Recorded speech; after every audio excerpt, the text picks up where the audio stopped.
Hi everyone. तो अपन पढ़ रहे थे कार्बन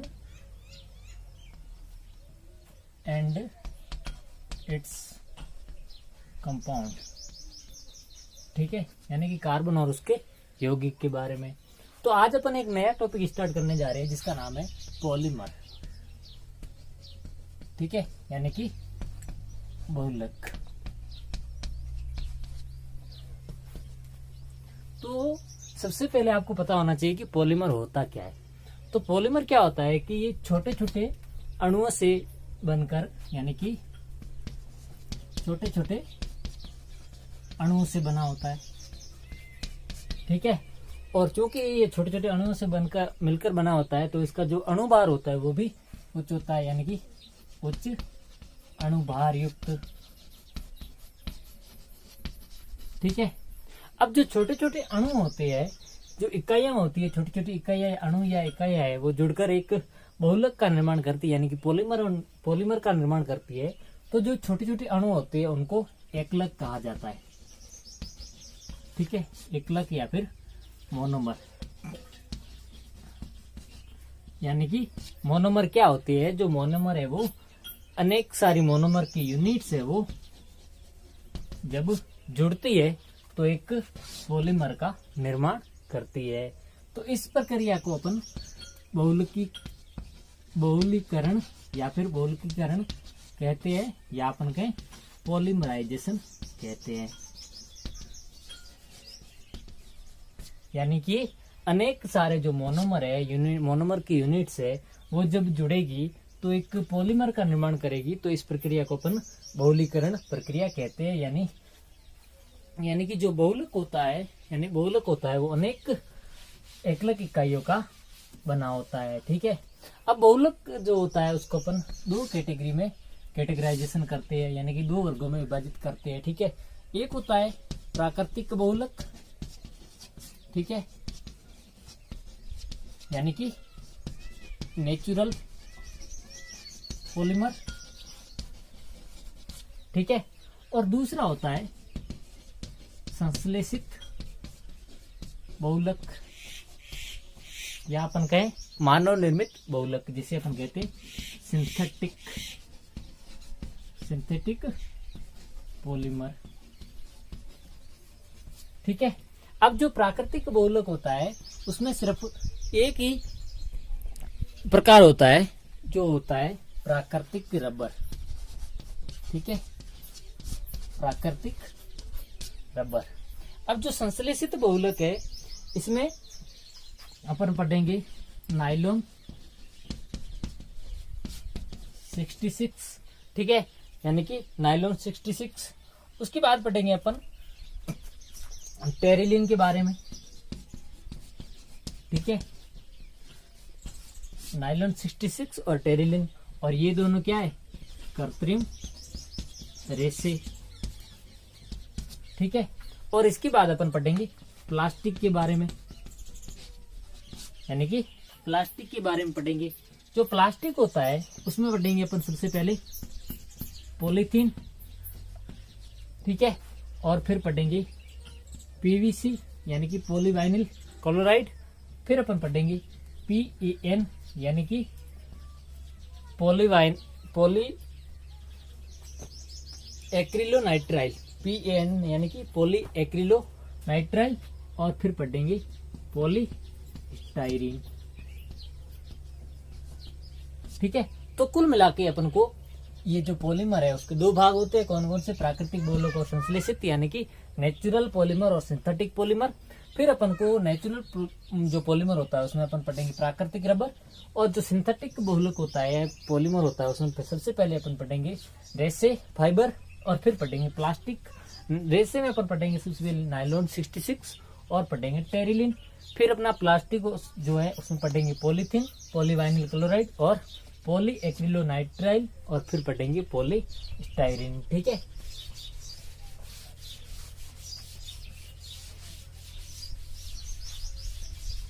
तो अब अपन शुरू करते हैं कहां से, पहला प्राकृतिक रबर से, ठीक है, यानी कि प्राकृतिक रबर। सबसे पहला अपना जो प्राकृतिक बहुलक था वो क्या होता है, जो प्राकृतिक बहुलक होते हैं वो सीधे ही प्रकृति से प्राप्त होता है, यानी कि सीधे जो प्रकृति से प्राप्त होते हैं उनको अपन प्राकृतिक बहुलक कहते हैं या फिर नेचुरल पॉलीमर कहते हैं। ठीक है, अब जो प्राकृतिक रबर होता है वो वृक्ष से अपन को द्रव के रूप में प्राप्त होता है। ठीक है, और जो द्रव होता है उसको अपन कहते हैं क्षीर या लेटेक्स। ठीक है, यानी कि ये जो वृक्ष होता है उससे एक द्रव के रूप में अपन को प्राप्त होता है जिसको अपन क्षीर या रबर कह सकते हैं। ठीक है, अब क्या होता है कि जो प्राकृतिक रबर होता है वो होता है आइसोप्रीन का बहुलक। आइसोप्रीन का बहुलक यानी कि प्राकृतिक रबर का एकलक क्या होता है, आइसोप्रीन। ठीक है, यानी कि आइसोप्रीन होता है वो प्राकृतिक रबर का बहुलक होता है। अब आइसोप्रीन का सूत्र क्या होता है, CH2 डबल बॉन्ड CH, फिर यहाँ पे CH3 और डबल बॉन्ड CH2, ये होता है आइसोप्रीन। ठीक है, अब क्या होता है जब इसके N अणु है वो रिएक्ट होंगे यानी इसका पॉलीमराइजेशन होगा यानी बहुलीकरण होगा, तो बहुलीकरण होगा वो क्या बनेगा, ये बॉन्ड यहाँ टूटेगा, आधा यहाँ शिफ्ट होगा, आधा यहाँ, ये बॉन्ड भी यहाँ टूटेगा, यानी कि ऐसी अनेक सारी इकाइयां आपस में जुड़ेगी और पॉली आइसोप्रीन का निर्माण करेगी जिसे अपन कहेंगे प्राकृतिक रबर। उसका सूत्र क्या होगा, CH2 CH, यहाँ पे CH3 और CH2, ये दो संयोजकता खाली और इसकी पावर हो गई, इसके नीचे अपन क्या लिखते हैं N, क्योंकि इसकी N इकाई है वो आपस में जुड़ती है, तो ये क्या हो गया आइसोप्रीन। ठीक है, और जो ये हो गया वो पॉली आइसोप्रीन या फिर प्राकृतिक रबर। अब प्राकृतिक रबर का अपन ये तो अपन ने बना लिया प्राकृतिक रबर, इसमें एकलक इकाई क्या होगी, आइसोप्रीन। ठीक है, जब आइसोप्रीन का अपन बहुलकीकरण करते हैं या पॉलीमराइजेशन करते हैं तो अपन को क्या प्राप्त होता है, प्राकृतिक रबर प्राप्त होता है। अब सबसे पहले अपन को पूछ लिया जाए कि इसका अपन वल्कनीकरण करते हैं, यानी कि वल्कनीकरण क्या होता है, वल्कनीकरण क्या होता है। ठीक है, तो वल्केनाइजेशन, तो वल्कनीकरण क्या होता है कि जो प्राकृतिक रबर होता है इसकी जो तनन सामर्थ्य है, तनन सामर्थ्य और इसकी जो प्रत्यास्थता है, तनन सामर्थ्य और प्रत्यास्थता दोनों को अपन बढ़ाने के लिए क्या करते हैं, इसमें सल्फर ऐड करते हैं। क्या करते हैं, सल्फर ऐड करते हैं, यानी इसको गर्म करके इसके साथ सल्फर के साथ जब अपन इसको ट्रीट करते हैं तो ये है जो इसकी तनन सामर्थ्यता और प्रत्यास्थता दोनों बढ़ जाती है। तो इस प्रकार को जो ये प्रक्रिया होती है यानी कि सल्फर को ऐड करने की जो प्रक्रिया होती है उसको अपन क्या कहते हैं, वल्कनीकरण कहते हैं। यानी कि रबर का वल्कनीकरण क्या हो गया, सल्फर को जब अपन यानी कि जो प्राकृतिक रबर है इसको अपन सल्फर के साथ गर्म करते हैं तो इसकी जो तनन सामर्थ्यता है और प्रत्यास्थता यानी कि जब अपन खींचेंगे रबर को तो वो खींच यानी कि पहले जैसे इतना रबर होगा तो अपन सल्फर के साथ यदि इसको गर्म करेंगे तो ये बढ़ जाएगा और जो इसकी प्रत्यास्थता है वो भी बढ़ जाएगी। तो इस प्रकार से इस प्रक्रिया को अपन क्या कहेंगे, वल्कनीकरण कहेंगे या फिर वल्कनाइजेशन कहेंगे। ठीक है, फिर अपन शुरू करते हैं संश्लेषित बहुलक यानी सिंथेटिक पॉलीमर।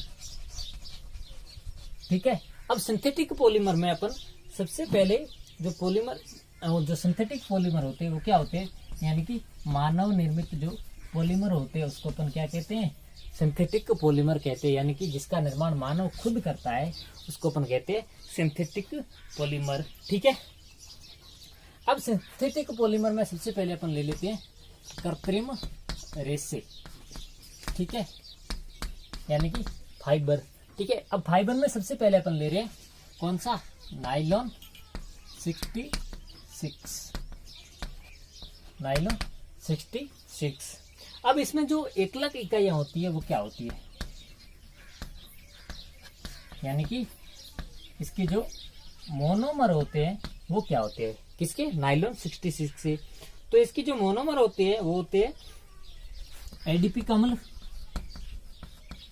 एडीपिक अम्ल और हेक्सा मैथिल डाइएमीन, यानी कि एडीपिक अम्ल और हेक्सामेथिल डाइएमीन की जब बहुत सारी इकाइयां या एन प्रकार मतलब एन इकाइयां जब आपस में रिएक्ट होती है या जुड़ती है तो नाइलॉन 66 का निर्माण करती है। क्यों, क्योंकि जो एडीपिक अम्ल होता है उसमें भी कार्बन की संख्या कितनी होती है, 6 होती है, और जो हेक्सामेथिल डाइएमीन है यानी कि हेक्सामेथिल है यानी इसमें भी कार्बन की संख्या कितनी है, 6, इसलिए यहाँ पे नाइलॉन 66 लिखा गया है। ठीक है, अब अपन देखते हैं कि ये आपस में कैसे रिएक्ट करते हैं। ठीक है, तो एडीपिक अम्ल का सूत्र होता है OH C double bond O। ठीक है, ये हो गया और यहाँ पे CH2 whole 4 C double bond O OH, ये तो हो गया एडीपिक अम्ल, एडीपिक अम्ल इसकी एन इकाइयां। ठीक है, अब ये किसके साथ रिएक्ट करेगी, हेक्सामेथिल डाइएमीन, यानी कि H2N और यहाँ CH2 की कितनी, 6 इकाइयां। ठीक है, और इसके साथ क्या हो गया, NH2। अब क्या होते हैं कि जब इनका बहुलकीकरण होता है तो इसका ये हो गया एक H यहाँ पे, एक H यहाँ पे। ठीक है, इस प्रकार से इसको भी अपन लिख सकते हैं, एक H यहाँ पे, एक H यहाँ पे। ठीक है, अब क्या होता है कि ये H2 यहाँ से गायब होगा। ठीक है, और जो ये H और यहाँ से अपन निकाल देते हैं OH को। ठीक है, तो इस प्रकार से ये हो जाएंगी क्या, H2O है जो बाहर निकल जाएगा, यानी कि यहाँ से भी OH और यहाँ से भी H और यहाँ से OH H, यानी कि N टाइप H2O बाहर हो गया। तो क्या बचा, ये तो बाहर हो गया, क्या बचा, C double bond O CH2 whole 4 C double bond O NH CH2 whole 6 NH, इसकी कितनी इकाइयां बची, N। तो इस प्रकार का जो है इसको अपन, यानी कि जो ये संरचना है ये किसकी है, नाइलॉन 66 की, यानी कि नाइलॉन 66 का एकलक इकाइयां क्या कौन कौन सी होती है, मोनोमर क्या होता है, एडीपिक एसिड और हेक्सामेथिल डाइएमीन। अब एडीपिक एसिड का सूत्र क्या होता है, COOH CH2 की इकाइयां कितनी होती है, 4, और फिर COH, यानी कि adipic acid plus NH2 CH2 whole 6, इसमें 6 कार्बन यहाँ पे है, और ये देखना 4 ये 2 ये 6 कार्बन भी यहाँ पे है, तो ये 6 और 6, यानी कि इसलिए इसका नाम भी नाइलॉन 6 और 6 पड़ा है। ठीक है, अब क्या होता है कि इसका उपयोग अपन कहाँ करते हैं, यानी कि नाइलॉन का उपयोग कहाँ करते हैं, उपयोग या यूजेज। ठीक है, तो इसका अपन उपयोग करते हैं जो मशीनों के गियर है बनाने, यानी कि मशीनों के गियर बनाने में। ठीक है, और जो इनके बेयरिंग आते हैं उनमें भी अपन इसका उपयोग कर सकते हैं, किसका, नाइलॉन 66 का।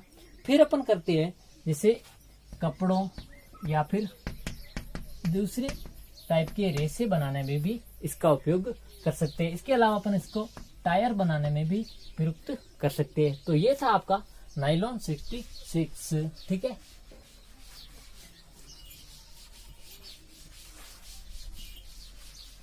अब आता है अपने पास दूसरा, जो कौन सा है, टेरिलिन। ठीक है, यानी कि टेरिलिन कृत्रिम रेसे का ही भाग है टेरिलिन।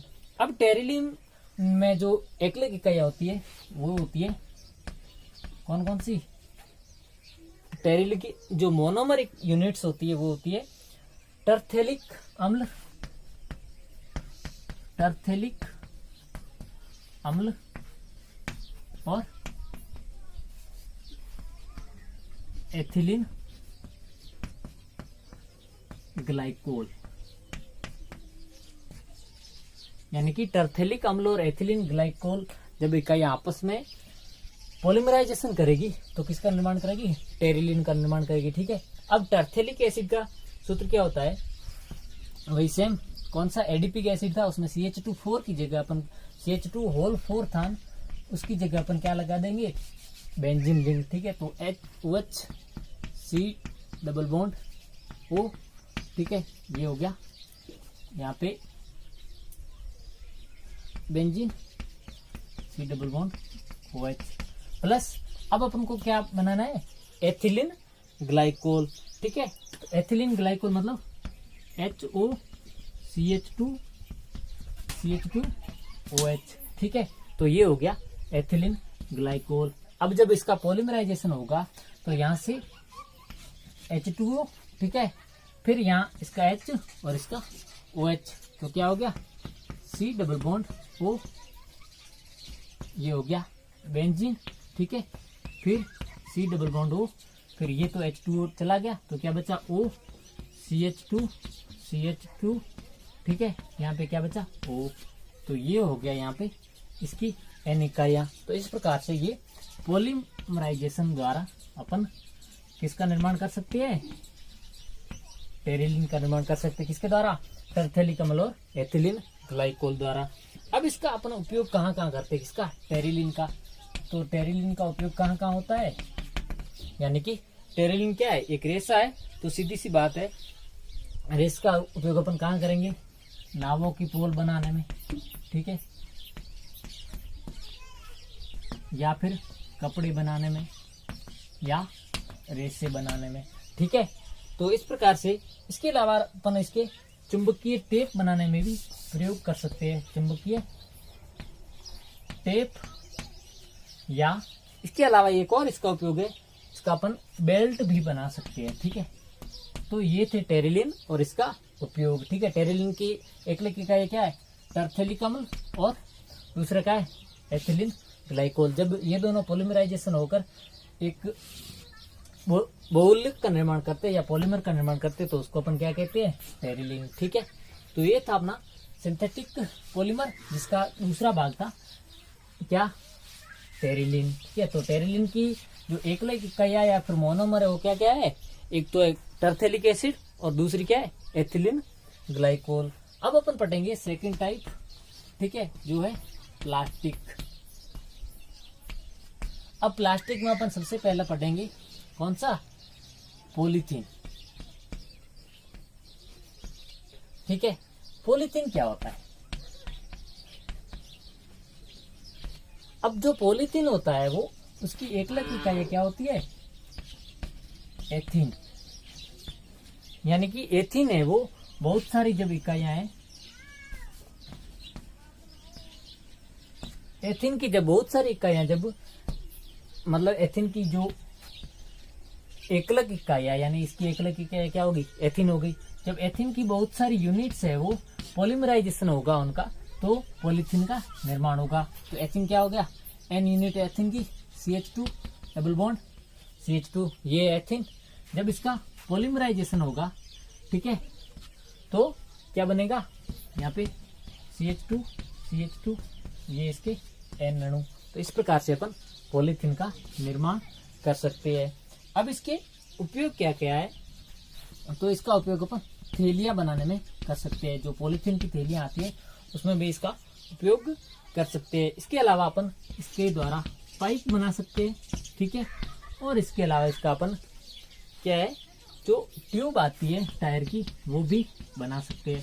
तो इस प्रकार से ये था अपना पॉलीथीन, जिसकी एकलिक इकाई क्या है, एथीन।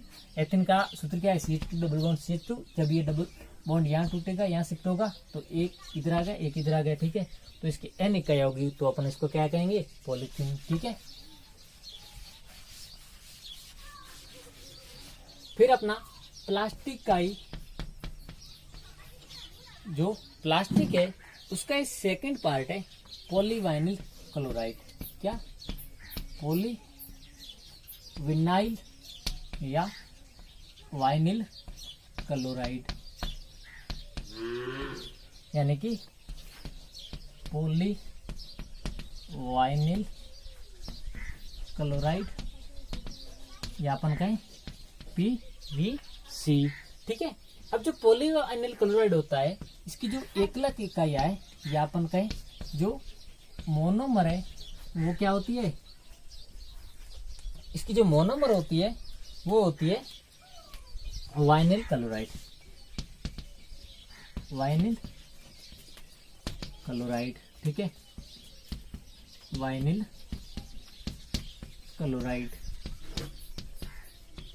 अब वाइनिल क्लोराइड का सूत्र क्या होता है, ठीक है, तो वाइनिल क्लोराइड का सूत्र होता है CH2 डबल बॉन्ड CHCl, यानी कि जो डबल बॉन्ड से यदि अगले कार्बन मतलब डबल बॉन्ड युक्त कार्बन से अपन हेक्सा क्लोरीन जोड़ रहे तो ये हो गया वाइनिल क्लोराइड। जब इसके N अणु पॉलीमराइजेशन होंगे या फिर इनका बहुलीकरण होगा तो क्या प्राप्त होगा, पॉलीवाइनिल क्लोराइड। कैसे, ये बॉन्ड यहाँ शिफ्ट होगा आधा, ये बॉन्ड यहाँ पे शिफ्ट होगा, तो ये क्या होगा, यहाँ पे बॉन्ड खाली CH2 CH, ये भी बॉन्ड खाली, यहाँ पे CH, तो ये हो गया N, ये बन गया PVC पॉलीवाइनिल क्लोराइड। और ये क्या है, वाइनिल क्लोराइड। जब N अणु वाइनिल क्लोराइड के जब पॉलीमराइजेशन करेंगे तो पॉलीवाइनिल क्लोराइड का निर्माण करेंगे।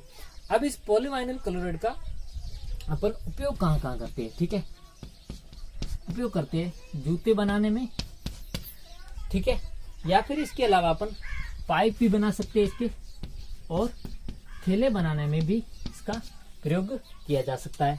तो ये था अपना पॉलीवाइनिल क्लोराइड, जिसकी एकलक इकाइयां क्या है, वाइनिल क्लोराइड, ठीक है, CH2 CHCl। जब इसकी N इकाइयां है जो बहुलीकरण करेगी तो किसका निर्माण होगा, पॉलीवाइनिल क्लोराइड का, ठीक है। तो इसके बाद अपन पढ़ते हैं तीसरा पॉली एक्रिलो नाइट्राइल।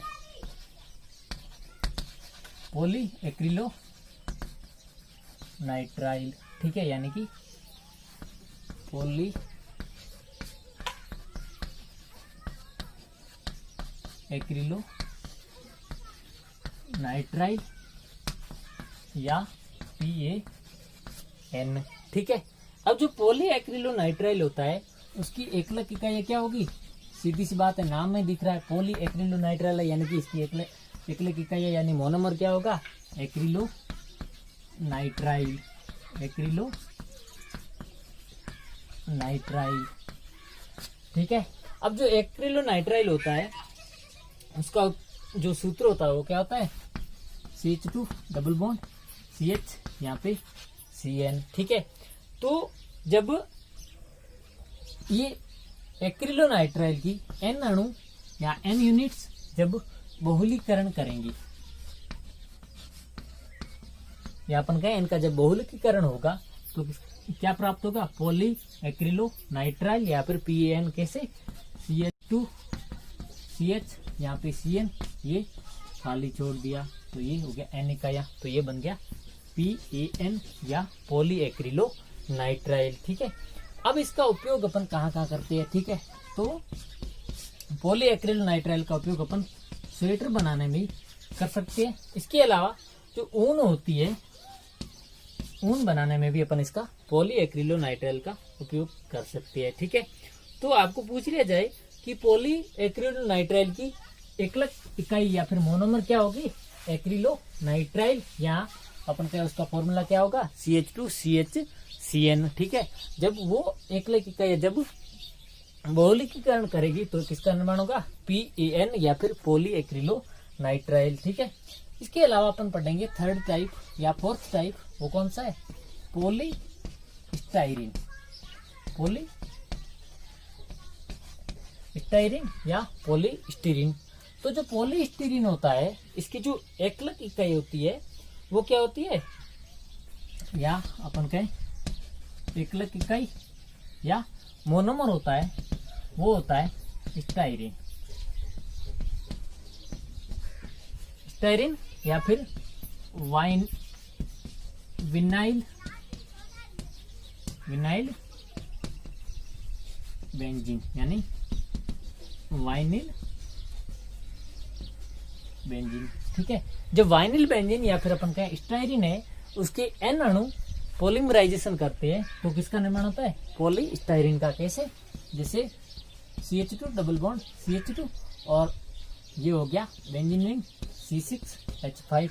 तो ये जो रिंग होती है इसको अपन कहते हैं बेंजीन रिंग, और इसका फॉर्मूला होता है C6H5, इसलिए अपन ने यहाँ पे लिख दिया C6H5। ठीक है, जब इसके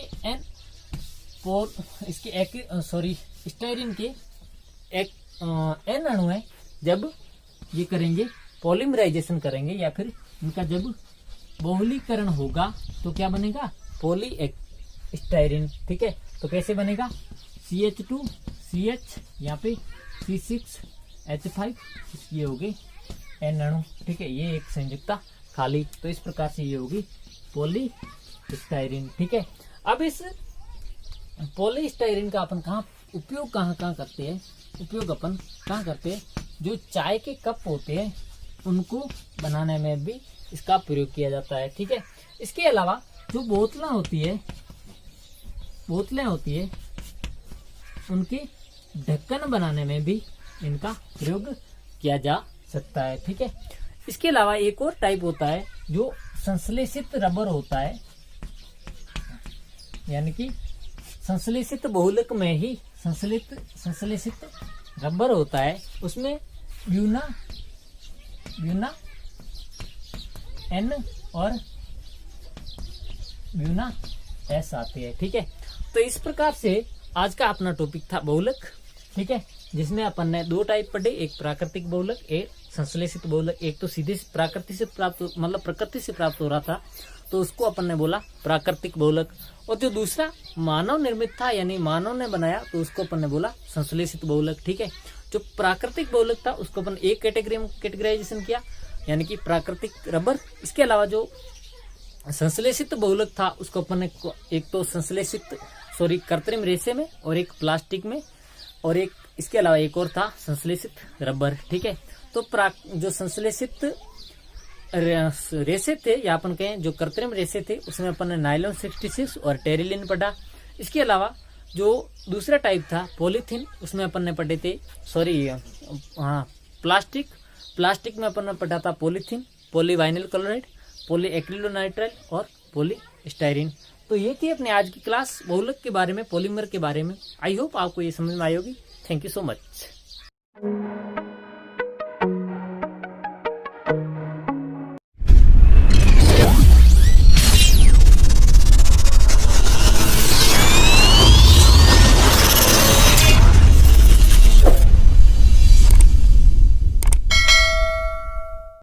अच्छा सुनो, सब्सक्राइब करते वक्त ना घंटी बजा देना, ताकि जब मैं ऑनलाइन आऊँ तो तुम्हारे फोन की भी घंटी बजे।